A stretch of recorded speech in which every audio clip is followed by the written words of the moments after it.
A statement has been doing the rounds on social media, warning the public to be aware that there could be a strike by truck drivers over wages and other issues. But there are moves to ensure that a pact signed between organizations representing employers and employees and the government not to embark on an unnecessary industrial action is observed. Mary Phadi is the president of the Truckers Association of South Africa, and she joins us now. Mary, thank you very much for your time this evening.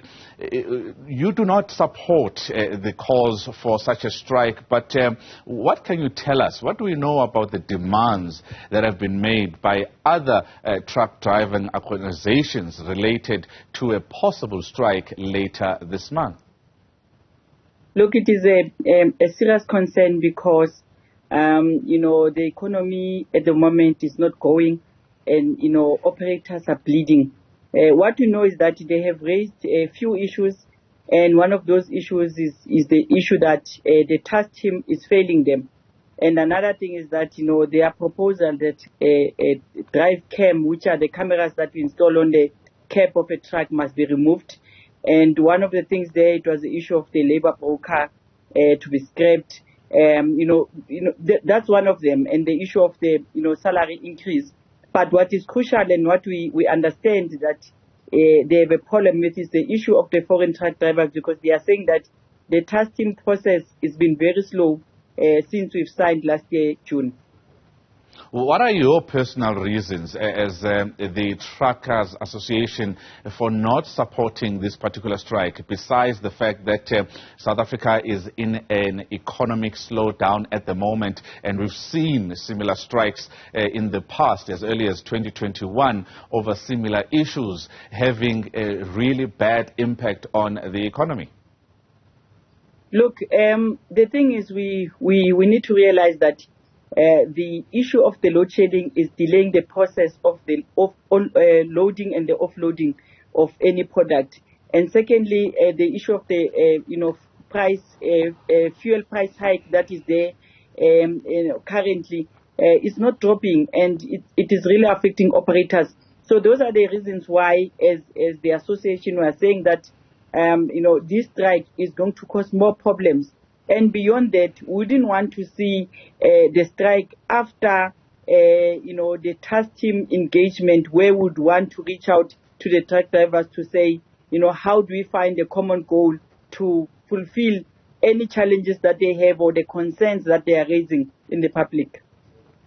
Mary, a pact was signed and to deal with some of these issues. I understand that there was a meeting held today over the issues that have been raised. What was discussed there and what was the outcome? Look, what we've realized is that there is, different departments or government departments that we need to be talking to. You need to bring in your Home Affairs, the Department of Labor, Department of Transport. It is difficult with the task team. So the concerns that we've raised in the task team was that the slow response from the government is costing us on the ground, because this is showing very well the signs of the truck drivers that they are saying they're not happy with the task team. Today we were discussing more about the possible loophole that the government can look at to say, how do you resolve these issues? Some of the issues are easily to be resolved, and we were motivating them to say, speed up the process. Let's not keep on, reminding meetings on a monthly basis with no progress, because we've been meeting, but there's nothing that is happening due to the fact that, there's different departments trying to engage on a single matter here.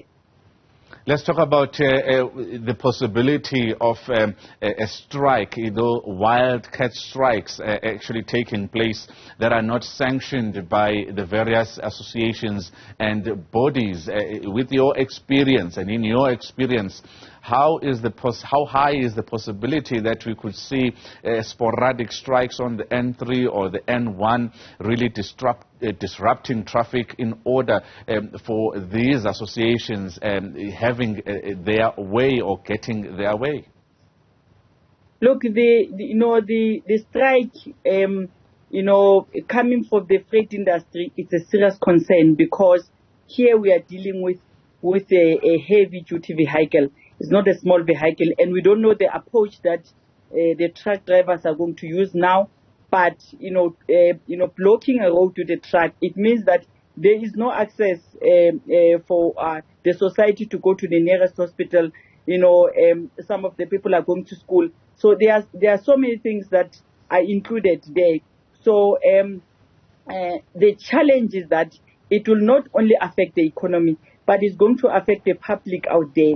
And the government, if they can maybe try and resolve the matter quickly, then we'll avoid the issue of banning of trucks, and secondly, possibly hijacking of trucks, and also the issue of banning the truck drivers, because we've seen that before. 5 years ago, we'll have incidents where a driver has been burned to death inside a truck or a cab of the truck. So this, we cannot afford to have such a strike. We need to make sure that this matter has been resolved before they even go to the industrial action, because the truck drivers, some of them within the task team, have decided to withdraw their attendance in the meeting, and that was alarming already to us as an association that there is a possible strike that is coming. Mary Phadi is the president of the Truckers Association of South Africa. Thank you very much for your time, sharing her concerns among a raft of issues that have been raised in terms of a possible truck driver strike that could take place at the end of the month, as social media statements have been making rounds of late. This strike, of course, not being supported all around, but there are a raft of issues, including the appointment or the hiring of foreign truck drivers, and the demand that truck drivers have a basic salary of 25,000 rands per month.